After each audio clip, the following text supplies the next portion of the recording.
वालेकुम। उम्मीद है कि आप सब दोस्त बिल्कुल खैरियत से होंगे। मेरे गुफ्तगू के जितने भी मौज़ूआत हैं वो हमेशा से इंसानी ज़िंदगी से जुड़े हुए वो रवैये रहे हैं जो कि ज़िंदगी में मस्बत या मनफी किसी भी तरह की तब्दीली ला सकते हैं।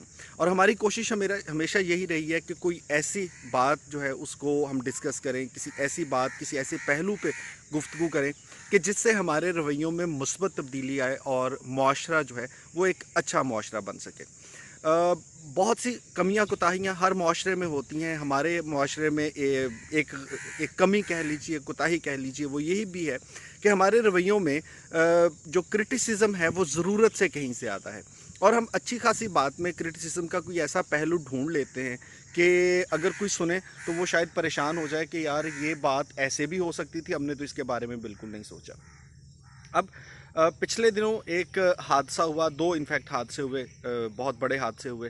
एक सानहा था जिसमें वो लोग जो कि पाकिस्तान से गैर कानूनी तरीके से बैरून ममालिक जाने की कोशिश करते हैं, उनकी कश्ती उलट गई।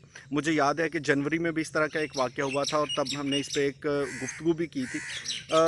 ये वाक़यात जो हैं बड़े तवातर से होते हैं, ये एक पूरा नेटवर्क है, ये पूरा एक जिसको आप कह सकते हैं ना कि ग्रोह है, पूरी दुनिया में है, सिर्फ पाकिस्तान में नहीं है। बहुत से दूसरे ममालिक हैं जहाँ से लोग इन तरक्की याफ्ता ममालिक की तरफ रुख करते हैं।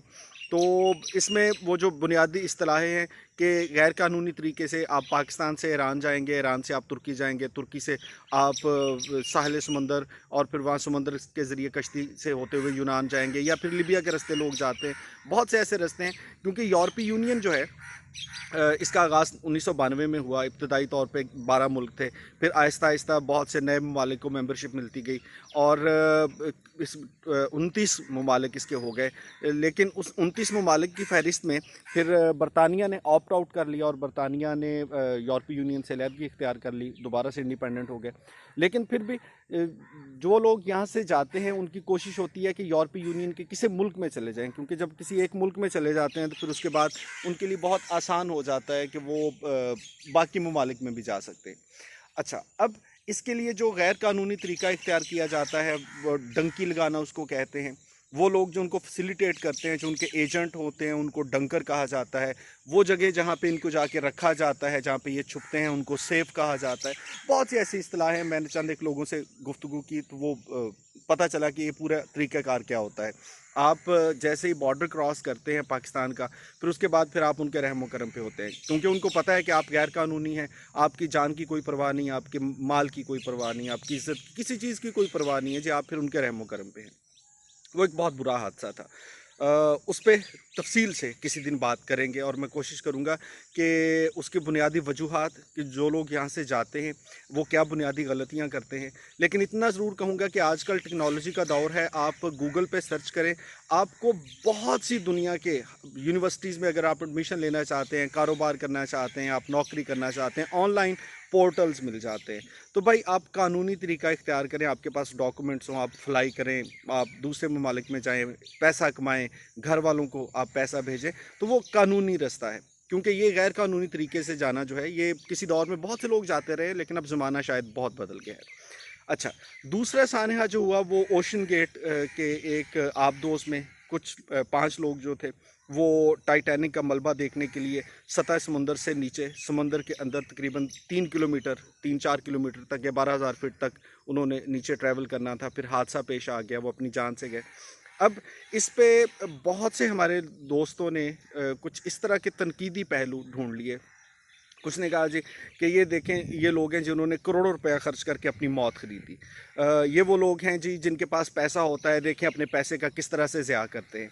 हालांकि जो मरहूम हैं शहज़ादा दाऊद और उनके बेटे, पाकिस्तान में उनका बहुत बड़ा कारोबार है और अगर देखें तो उन्होंने कानूनी तरीके से पाकिस्तान में कारोबार किया। यहाँ पे हज़ारों लोग हैं जो उनके पास मुलाजमतें करते हैं, हज़ारों ख़ानदान हैं जो उनकी वजह से आप कह सकते हैं कि रोज़ी रोटी कमाते हैं। फिर बहुत कम लोगों को शायद इसका अंदाज़ा होगा कि वो बहुत बड़े फिलंथ्रोपिस्ट भी थे, यानी कि वो जिसको फलाही सरगर्मियाँ कहते हैं उसके लिए उन्होंने करोड़ों अरबों रुपया दिया हुआ है। गुर्दों का एक यूनिट है कराची में, उनके नाम से चल रहा है। जो बच्चे अफोर्ड नहीं कर सकते उनके लिए बहुत से एजुकेशन सिस्टम और स्कूल्स उन्होंने बनाए हुए हैं। और इसके अलावा और बहुत से ऐसे खैराती इदारे हैं जिनके लिए वो बाकायदा डोनर थे और वो खैराती इदारे उनकी वजह से चलते थे।